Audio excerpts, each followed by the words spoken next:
അമ്മയെ അപമാനിച്ച് നാടുവിട്ട അച്ഛനോട് പ്രതികാരം ചെയ്യാൻ 10 വർഷം ലക്നൗ തെരുവുകളിൽ അലഞ്ഞു നടന്ന സോനു കശ്യപ് എന്ന 21 വയസ്സുകാരൻ്റെ കഥയാണ് ഇന്ന് നമ്മൾ പറയാൻ പോകുന്നത്. വെൽക്കം ടു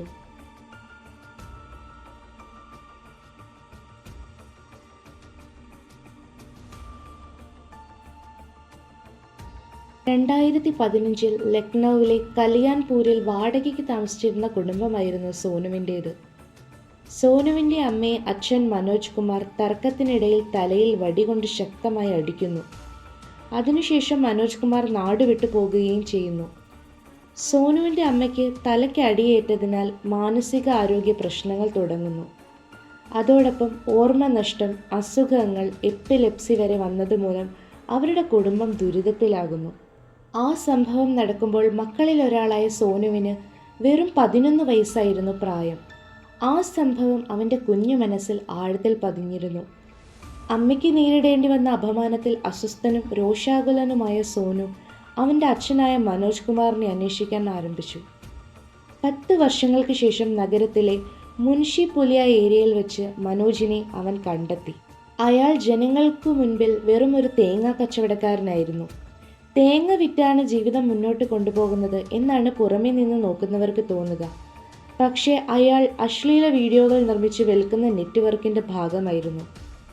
സോനു മനോജ് കുമാറിനെ കൊല്ലാനായി തൻ്റെ 4 സുഹൃത്തുക്കളായ രഞ്ജിത്ത്, ആദിത്ത്, സലാമു, റഹ്മത്ത് അലി എന്നിവരുടെ സഹായം തേടി.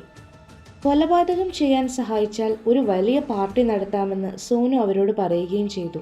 അവർ കൊലപാതകം നടത്താനായി അതിസൂക്ഷ്മമായി ആസൂത്രണങ്ങൾ ചെയ്തു. ആക്രമണത്തിനുള്ള ശരിയായ സമയവും സ്ഥലവും കണ്ടെത്താൻ മനോജിൻ്റെ ദിനചര്യ അവർ കൃത്യമായി പഠിച്ചു. CCTV ക്യാമറകളിൽ മുഖം വ്യക്തമായി പതിയാത്ത ഒരു ഇരുണ്ട സ്ഥലത്ത് രാത്രിയിൽ പതിയിരുന്ന് അയാളെ ആക്രമിക്കാൻ അവർ തീരുമാനിച്ചു. കമ്പിവടികളും കത്തികളുമായി മെയ് 22-ന് അവർ അവിടെ കാത്തിരുന്നു. മനോജ് കുമാർ പതിവ് പോലെ അതുവഴി പോയപ്പോൾ അയാളെ ആക്രമിച്ച് കൊലപ്പെടുത്തുകയും ചെയ്യുന്നു. പോലീസിൻ്റെ മുൻപിൽ ഇതൊരു ബ്ലൈൻഡ് മർഡർ ആയിരുന്നു. കാരണം മനോജിന് പ്രത്യേകിച്ച് ശത്രുക്കൾ ആരും തന്നെയില്ല. CCTV ദൃശ്യങ്ങളും അവ്യക്തമായിരുന്നു. പക്ഷേ സോഷ്യൽ മീഡിയ പ്രതികളെ ചതിച്ചു.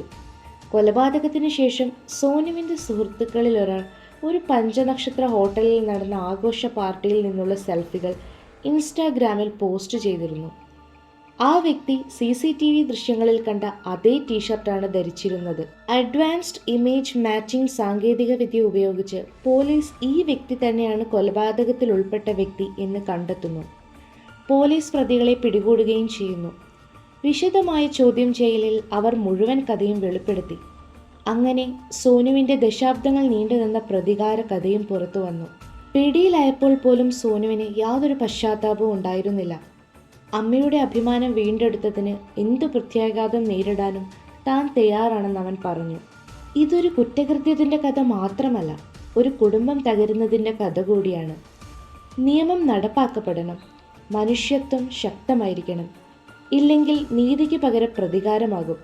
മനുഷ്യരായി ജനിച്ചവർ മൃഗങ്ങളെ പോലുള്ള തീരുമാനങ്ങളും എടുക്കും. ഇതുപോലെയുള്ള കൂടുതൽ ക്രൈം സ്റ്റോറീസിനായി നമ്മുടെ ചാനൽ സബ്സ്ക്രൈബ് ചെയ്യുക.